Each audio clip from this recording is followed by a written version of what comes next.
The marshal's a friend of the family. Yeah, well, all right. Thanks very much. We'll be in touch. Good morning. What's the matter with you? I just had a call from Harry McKay, the resident agent of the FBI in Mexico. And? He said there was a bad auto wreck. So? I hate to be the one to tell you this, Frank, but... Well, what is it, Ed? Pete Simmons. Pete Simmons? How badly was he hurt? He's dead. How did it happen? Car went off a curb on a mountain road. Body was tossed clear. They figure he must have been doing about 80 miles an hour. Such a nice boy. Well, I guess I'm elected to tell his mother. How do you tell a woman like Amy Simmons that she just lost her youngest son? What do you say, Ed? Well, if you want me, you know where I'll be.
No, thanks, Amy. Well, sit down. Okay. What's the matter?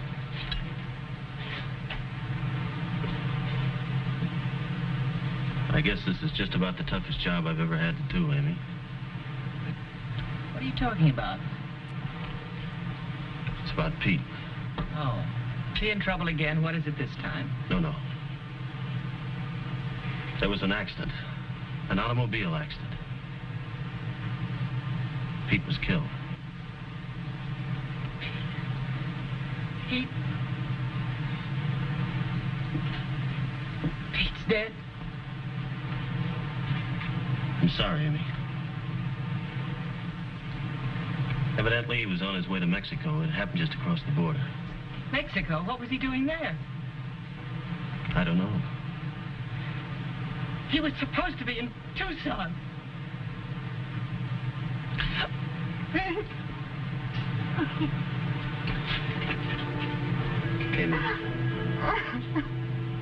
my office will take care of all the arrangements if you'd like. Arrangements? Oh, yes, thank you. If there's anything at all we can do, you know.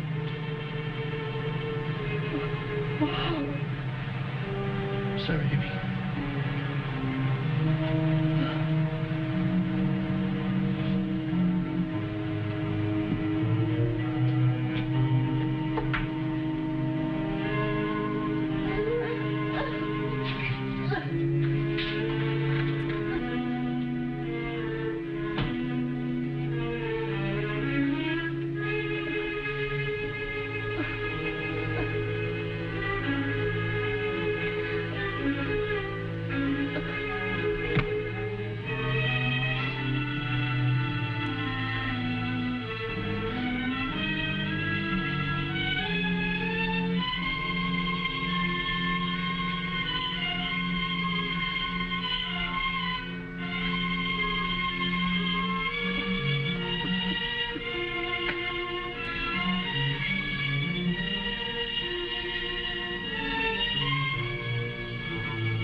Betty, this is Mrs. Simmons.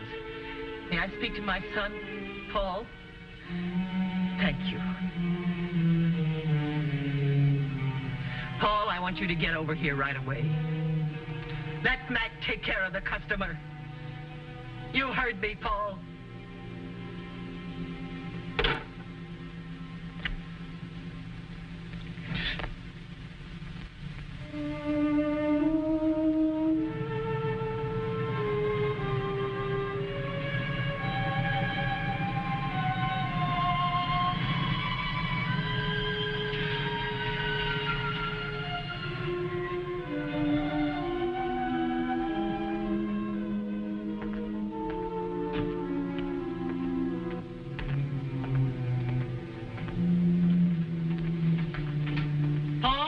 I'm in here.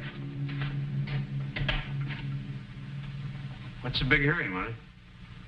I thought I told you not to let Pete drive one of those cars. Hey, wait a minute. Pete's a big boy. If he gets kicks out of driving, I can't stop him. I could have stopped him. You should have told me.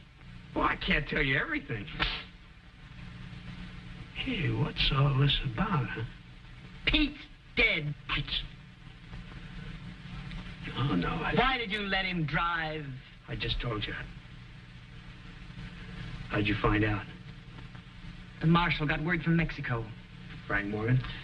Yes, but don't worry. He doesn't suspect anything. Are you sure? Oh. How many cars we got on the place? 3. They'll be ready to roll in the morning. Well, just to be on the safe side, you better have the boys dump them. Hey, wait a minute. Those hots are worth $9,000 to Mexico. I said to get rid of them. We can afford the loss. It's better than having them around in case anything goes wrong. Dump $9,000 in a ravine? How long do you think it'll take the police to find out that Pete's car didn't cross the border properly? If they start checking the records at Nogales, we're finished. Okay, I'll tell the boys.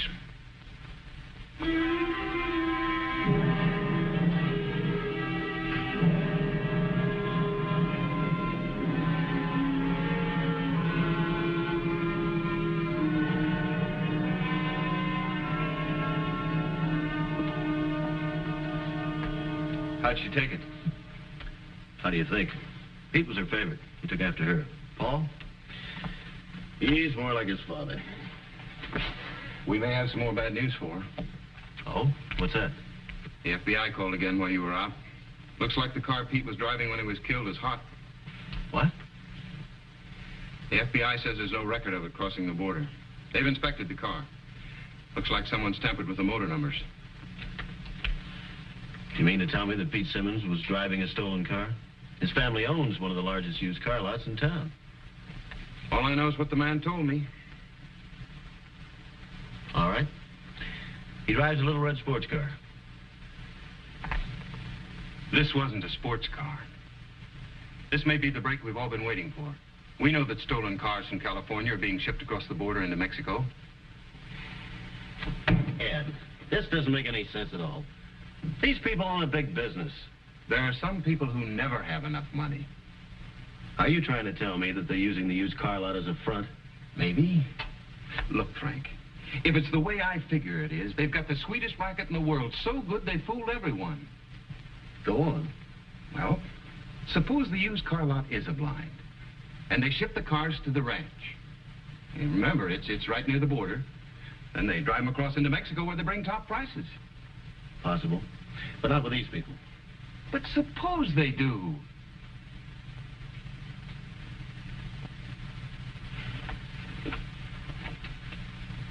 Get me the FBI agent, Mexico City. Okay, Ed. Run those motor numbers through. Yes, sir.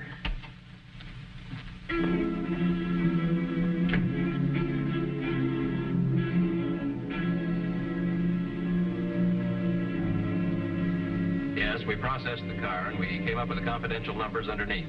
Okay, let's have it. George, Boston, 0, 872981. And it was stolen in California? Huh? All right, thank you very much. Yeah, goodbye. Well, it was a switch, all right. You win, Ed.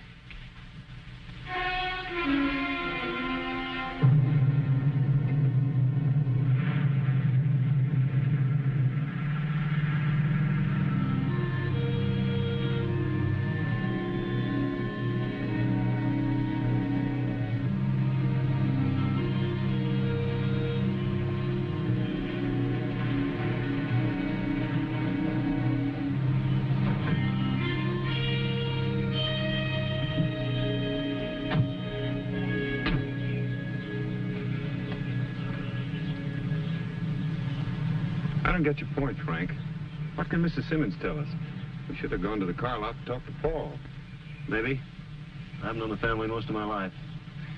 There's very little that goes on that she doesn't know about. You think she's in on the deal? I'm not jumping to any conclusions till we get all the facts. See if she's home.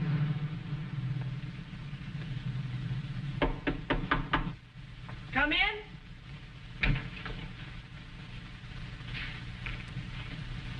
Why, Frank, I didn't expect to see you so soon again. Well, we just stopped in to see how you were feeling. Oh, this is my deputy, Ed Blake. How do you do? How do you do, Sit ma'am? down. Thank you.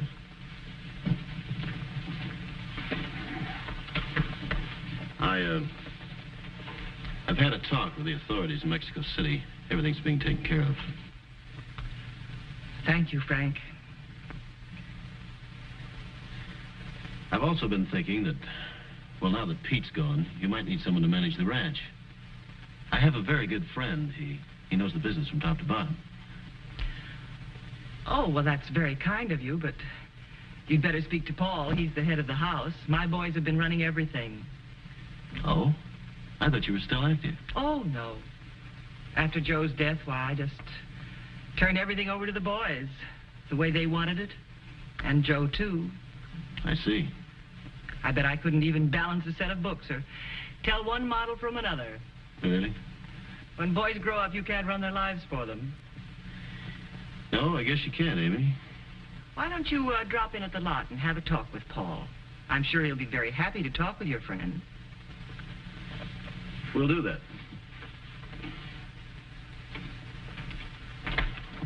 Well, I'm glad to see you looking so well. Thank you. Bye. Bye.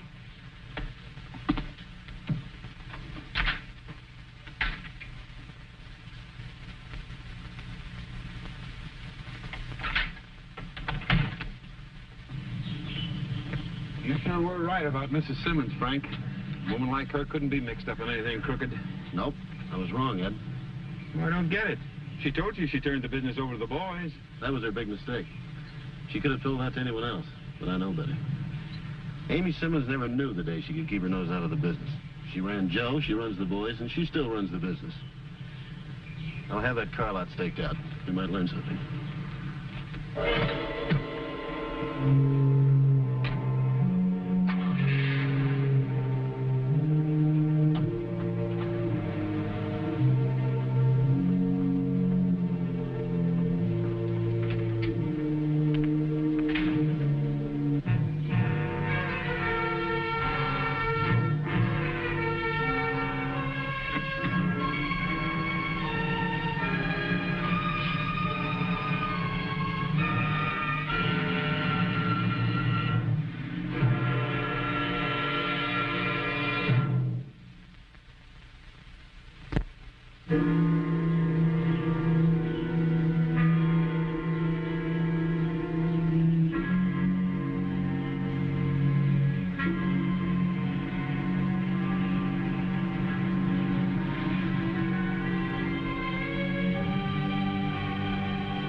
Simmons? Hello. We're sure sorry about Pete, Mrs. Simmons. Thank you. Will you excuse me, please? Sure. Stick around outside, boys. Yeah.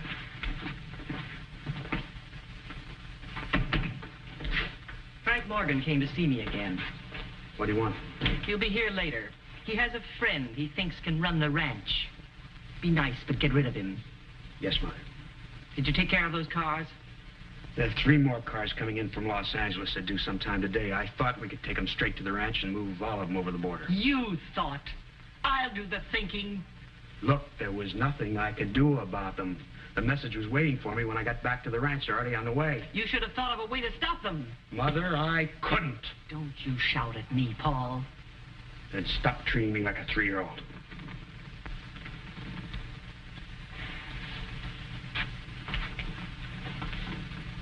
Will you stop worrying? If Morgan had something, we'd know it by now. Good. Yeah. Time to stay with it. Okay.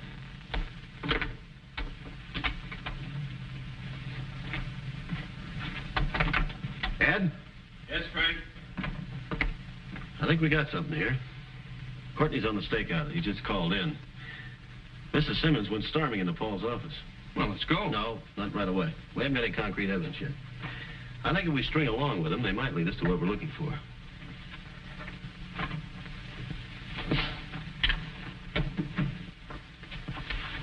You call the ranch now and have them ditch those cars. All right.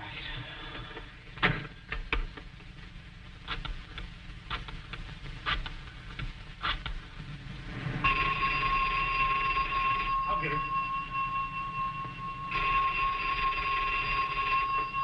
Yeah. Chet, this is Paul. You better get rid of those last 3 cars. Yeah, you heard me. Dump them in the ravine in the east section and cover them over with brush. Get right on it. Okay. Now get Charlie and Joe out on the highway and have them flag down the other 3. Okay, but what do we do with them? Can't you figure out anything for yourself? I don't care what you do with them. Burn them, leave them, as long as they don't come into Tucson. Okay.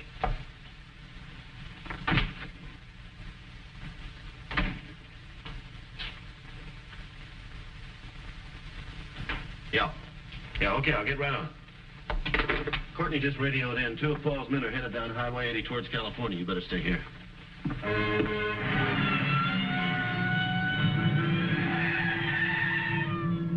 long are we going to have to wait out here? You heard the man. Till the boys show. You know, I don't get it. The old lady's upset about something, and it ain't just Pete. All I know is we're going to flag down them cars. They won't head for L.A. I ain't taking no chances.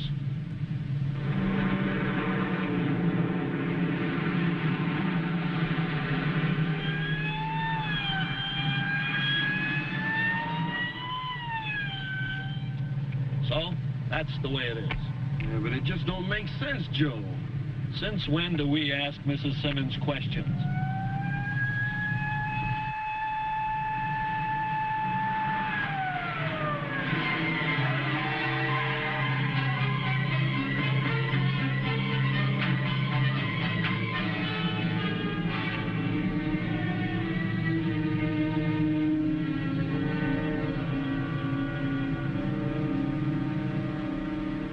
What's this all about? Turn around, lean against the car, and put your hands on the roof. What gives, Marshal? Can't old friends have a get-together? You sure can if the registration on those 3 cars checked. Now turn around. Anybody else looking for trouble? Turn around. That's Briskin.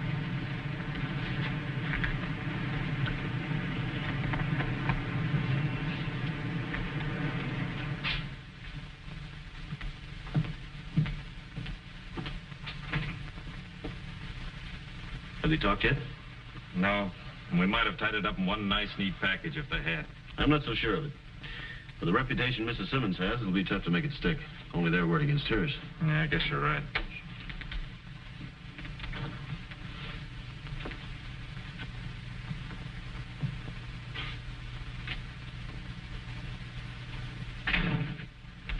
Maybe we can do it another way.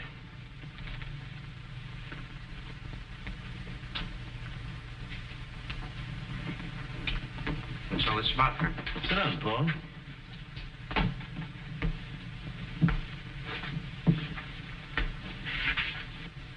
These are friends of yours, aren't they? I never saw them before. Strange. They just told me they worked for you. Oh, for your information, I'm booking them for transporting stolen cars across state line. Federal offense. I don't know anything about it. I suppose you didn't know the car Pete was driving when he was killed was stolen either. I don't know anything. I think I want to see my lawyer. Lawyer? I haven't charged you with anything. Well, I either see my lawyer or you turn me loose. Well, who said anything about holding you, Paul? I just thought we'd have a little talk. Of course, if you have nothing to say. I've got nothing to say. All right, Paul.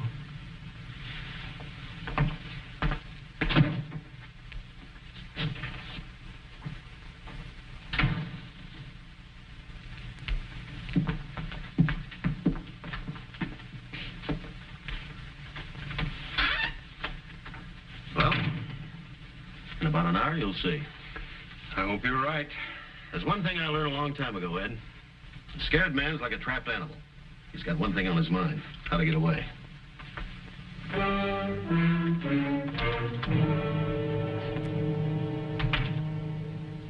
tell you we're in this over our heads. Don't you understand Morgan's got the drivers? We got to get out of here right away. But he hasn't got anything on you. He'd have never turned you loose. Look, will you stop talking and get the money out of that safe? 200,000 will take us a long ways. Listen. Look, will you open that safe? All right, Paul. We'll go. You're just like your father, afraid to take a chance. When the chips are down, you can't play the game. Besides, if Frank Morgan gets his hands on you again, we're sunk. My briefcase is in the hall closet.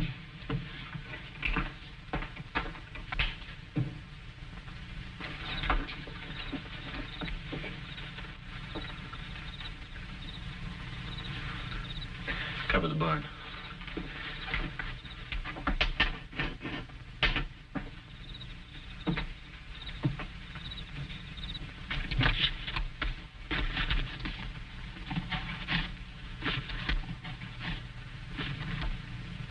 We'll go in your car and cross the border at Kosabe. You're not going anywhere, Amy.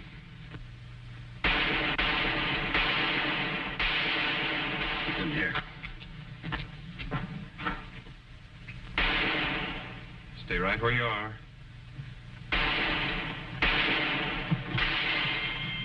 You run back. Run, Paul, run!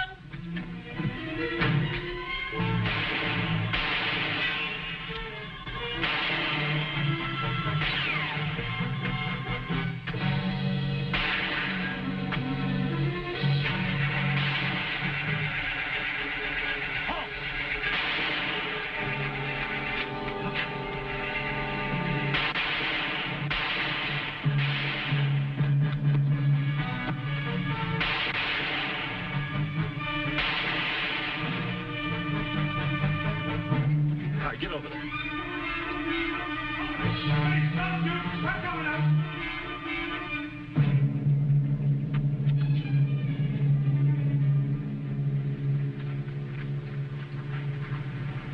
Cuff them together, Ed.